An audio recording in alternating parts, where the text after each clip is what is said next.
রাজ চক্রবর্তী, শুভশ্রী ও হুগলি সাংসদ রচনা ব্যানার্জি তথা 3 তারকা একসাথে ভোট দিতে আসলেন আরবান ডেভেলপমেন্ট সোসাইটিতে।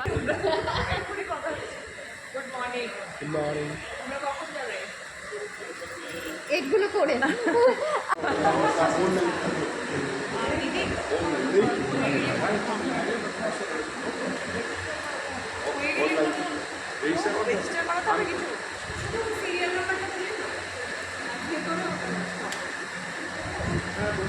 রাজের মনটা কি ব্যারাকপুরে পড়ে আছে এখন? অবশ্যই শুরু হয়ে গেছে, সকাল 5টা থেকে শুরু হয়ে গেছে আমাদের সমস্ত প্রিপারেশন। ভোট দিয়ে আবার যেতে হবে। So I was very happy যে আমি প্রথম এসেছি।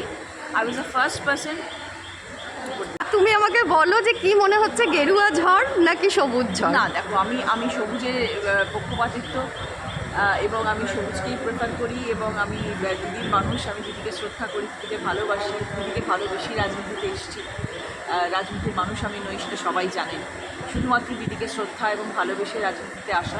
তো ন্যাচুরালি আমি বিশ্বাস এটা আমার, এবং আমি এটাই চাইব দিদি আসুক এবং পশ্চিমবাংলার মানুষ ভালো থাকুক, সুরক্ষিত থাকুক।